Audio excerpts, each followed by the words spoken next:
Improvement Pill here. Today I'm going to show you a simple little exercise you can challenge yourself to do the next time you're in public. This is something that I believe will help increase your levels of confidence and self-esteem over time. Because this is something that I did a lot when I first started my self-improvement journey, and it definitely helped. So let's jump right into it. Now, whenever you're sitting in public, whether it's at a restaurant, at the school library, on a park bench, or even on public transportation, you are taking up a certain amount of space. I want you to think about how you usually settle yourself down in places like this for a second. Do you lay out your belongings, spread out your bags and clothes, open up your body, and take up a lot of space?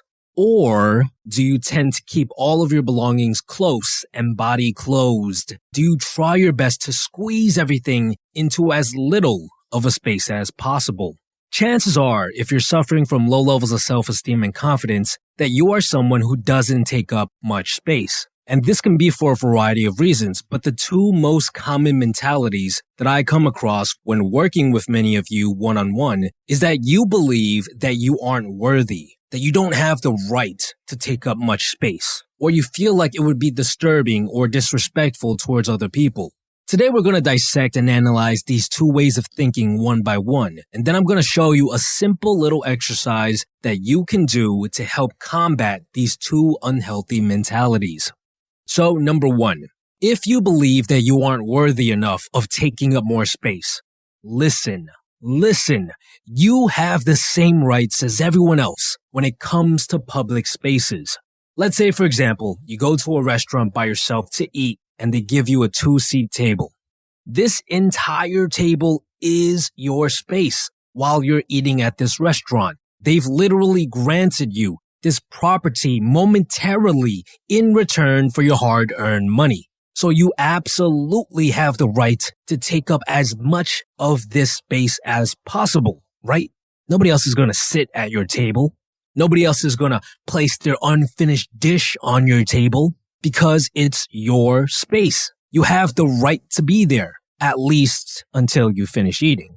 You need to learn how to accept this fact, to become comfortable claiming your rightful space when you are in public. So what I want you to do is the next time you're in a public space like a restaurant or a somewhat empty library, I want you to spread out your belongings. Put your bag and your jacket on that empty seat next to you. Move your chair back, lean back, and open up your body. Place your books and devices around you. Spread them out a little bit more than you are used to. This will train you to become more comfortable taking up your rightful space. Now, when you do this, you will most likely be met with some resistance. Your subconscious will say things like, what are you doing? This isn't your house. Who gave you the right to do this? Who do you think you are? And it's here where you must fight back. Because again, this is public space. You absolutely do have the right to take up a reasonable amount of space. And I'm not telling you to spread your legs eagle wide on a crowded bus when there's an old lady holding a baby standing next to you. I'm telling you to take up more space when there's not too many people around you, when it's not an inconvenience to others. And the reason this little exercise is so critical when it comes to your levels of confidence and your self-esteem is because this will affect your identity and the way you view yourself.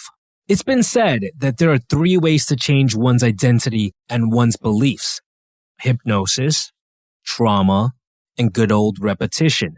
This exercise uses repetition to change the way you view yourself. Your identity will naturally align itself with your actions. If you constantly take up very little space and you think to yourself, this is all I'm worth, I don't have the right to take up more space, then that will become your identity. You will genuinely believe that you are worth less than other human beings. In order to combat this, you must do the opposite. You must force yourself to take up more space, and then you must remind yourself that you have the right to do so, that you have the same rights as everyone else. And over time, via repetition, you will slowly start believing it, and your confidence and self-esteem will rise. And that brings us to the second mentality that you might have if you take up very little space. And that's the idea that you are afraid of disturbing or coming across as disrespectful to others. Now, this is actually an indicator that you might score very high in a personality trait called agreeableness. Now, for those of you that aren't familiar with this trait, it is actually one of the most studied personality traits out there, and it's a combination of two things. Number one, the extent to which you value getting along with others, and number two, the degree to which you are willing to be critical of others. The more agreeable you are, the more likely you are to do favors for people, even if it's not good for you. The more likely you are to keep your opinions to yourself instead of sharing them. The more likely you are to be scared of confrontation or even simply disagreeing with someone else. And this is actually a trait that can be extremely detrimental if you score very high for it and if you are a man. Studies have found that men who score high on agreeableness make on average $10,000 less than men who score low on agreeableness. Another study found that men who are rated high on agreeableness are seen as the worst candidates for leadership roles. Yes, they finish dead last. So instead of thinking nice guys finish last, you should be thinking super agreeable guys finish last. And there's a simple reason for that. People who are too agreeable don't stand up for themselves. They let others push them around, and they never say no because they're too scared of offending others. If you score very high on this trait, you will go through life doing things that make others happy, but almost never doing things for yourself. And this will actually reinforce the idea that you aren't worthy enough. You'll think that other people are worth more than you, and that you should sacrifice your own happiness for theirs. Now, luckily for you, how agreeable you are is not a permanent set-in-stone trait. It can be changed over time, again, via repetition. And I would recommend you to use the same exercise we mentioned before. Every time you're out in public, push yourself to physically take up more space. When you do this, you might subconsciously have some thoughts like, oh my God, I look like an asshole, or I'm being so rude right now. And if you do, take a look around you. Are you in an extremely crowded area where someone else needs that space? If you are, then yes, you should give up that space. But if you are in a generally empty location, then you are good to go. Spread yourself out. So what if someone thinks you look like an asshole? There isn't anyone out there at that moment that needs that space. So you have every right to use it. It's public space. You are in the clear. The more times you do this, the less agreeable you will become, and you will find it easier to stand up for yourself over time. It will become easier for you to speak your opinions.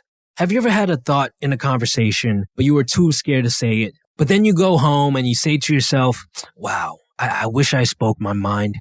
Well, this exercise will help with that. Try it out the next time you're in public and let me know what happens. Because again, this exercise genuinely helped me grow more confident, so I hope it can do the same for you.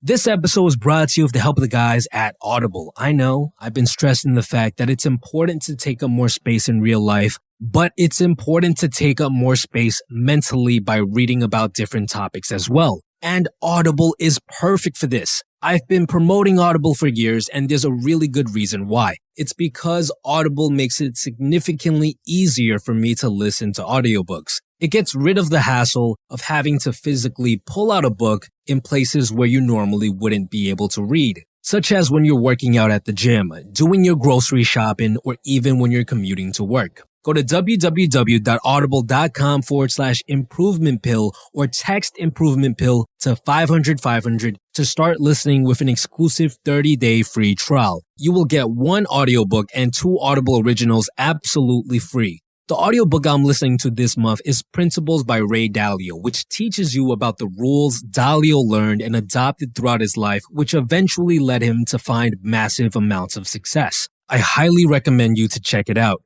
Besides that, guys, stay tuned.